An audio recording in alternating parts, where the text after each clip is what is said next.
doktor, dosen Universitas Indonesia. Tapi ternyata Pak Dahlan Iskan membongkar siapa orang tuanya Dr. Adi Armando. Ternyata tokoh PKI. Dari situ kita bisa melihat. Nah, itu. Ya, makanya kebenciannya terhadap Islam itu luar biasa. Nah, itu.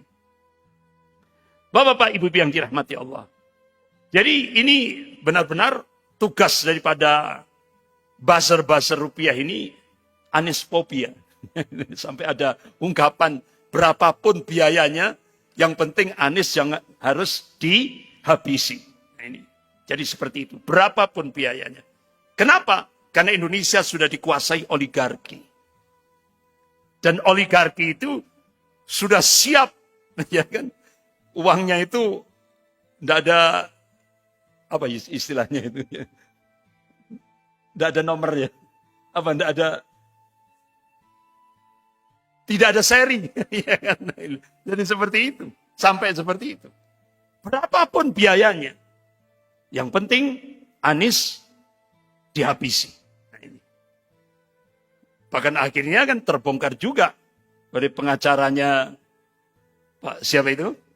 Pak Komarudin Simanjuntak. Ada 300 triliun yang disiapkan untuk menghabisi Anies Baswedan.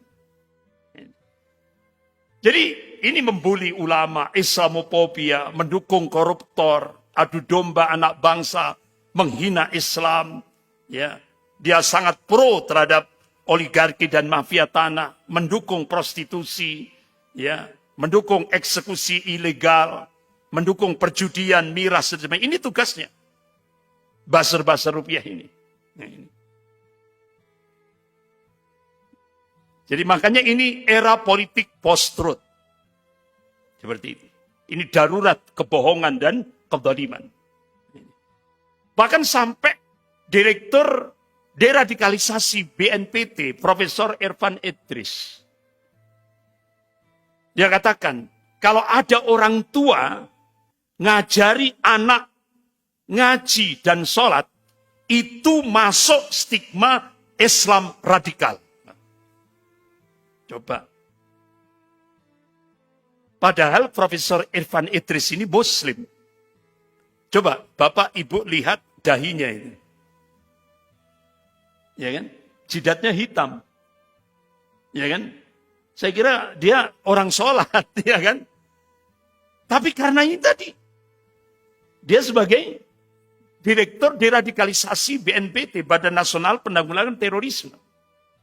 Dia katakan, dia memberikan statement bahwa ngajari anak, kalau ada orang tua ngajari anak ngaji dan sholat, itu masuk kategori Islam radikal. Konotasinya jelek, Pak, negatif. Gitu. Ya kan? Bahkan sampai kotak amal pun, kotak amal, itu diberikan stigma ini proses menuju terorisme. Kotak amal. Ya kotak amal di dalam masjid itu. Itu merupakan proses menuju terorisme. Sampai seperti itu. Jadi benar-benar umat Islam di Indonesia ini ya kalau istilah orang Jawa, lagi digodok di kawah condro timuko. Jadi benar-benar direndahkan betul. Ya, kan? Ya. Inilah yang terjadi. Bapak-bapak, ibu yang dirahmati Allah. Oleh karena itu, John Pilger, ini wartawan dari Australia. Jadi korban terbesar terorisme itu adalah umat Islam. Hakikatnya tidak ada perang melawan terorisme, itu tidak ada. Yang ada itu perang menggunakan alasan terorisme, itu. Itu yang benar. Jadi akhirnya umat Islam tahap demi tahap paham. Jadi rezim ini bersembunyi di balik narasi radikalisme, terorisme, intoleran dan sebagainya. Bahkan tokoh Papua yaitu Pak Chris Wamia itu. Jadi masalah utama negara ini adalah ekonomi hancur, korupsi merajalela, menggurita, dan dikuasai oleh oligarki. Ini sudah benar-benar mencengkeram betul di Indonesia. Nah, ini ditutup dengan stigma, dengan gerakan Islamophobia. Yaitu memproyeksikan Islam seperti hantu yang menakutkan. Nah, itu untuk menutupi tadi. Jadi seperti itu. Wa makarallah, wallahu khairul makirin. Mereka membuat makar, tapi Allah balas makar mereka. Dan Allah sebaik-baik pembuat makar. Dan akhirnya, tahap demi tahap, ternyata apa yang dijanjikan oleh Allah.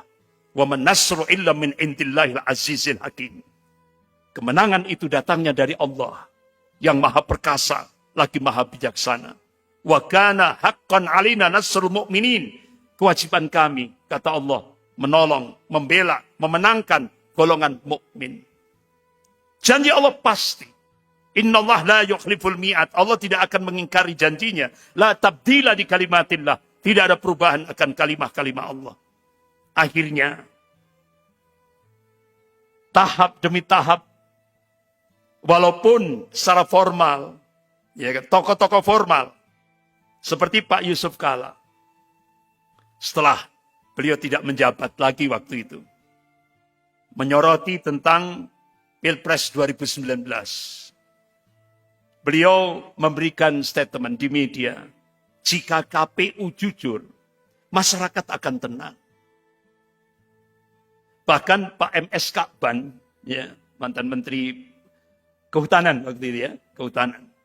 Ya. Itu beliau mengingatkan kewajiban untuk amar ma'ruf nahi mungkar. Ya. Apakah KPU mengira Allah Subhanahu wa taala lengah dengan apa yang dilakukan oleh KPU? Ya. Komisi Pemilihan Umum di Indonesia ini. Ini hanya masalah waktu. Dan KPU jangan kaget kalau Allah sudah kun fayakun. Ada waktunya. Ya. Makanya seringkali saya sampaikan, umat Islam di Indonesia kewajibannya apa? Ati Allah wa ati ur. Berjuang. Ya. Untuk menghadapi kezaliman itu sudah hak.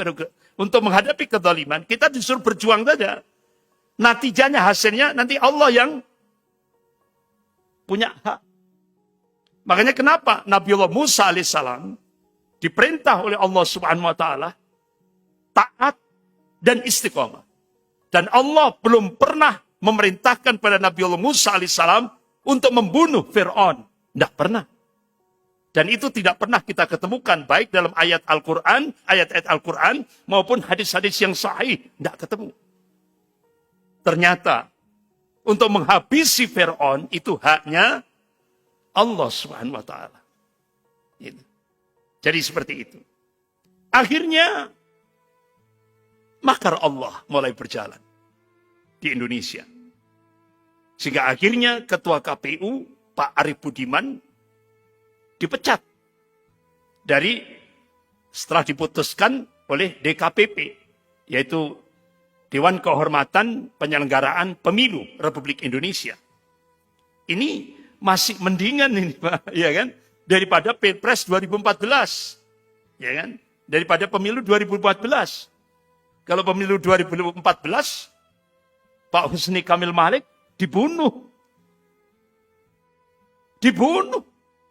Kenapa? Beliau mau mengungkap kecurangan.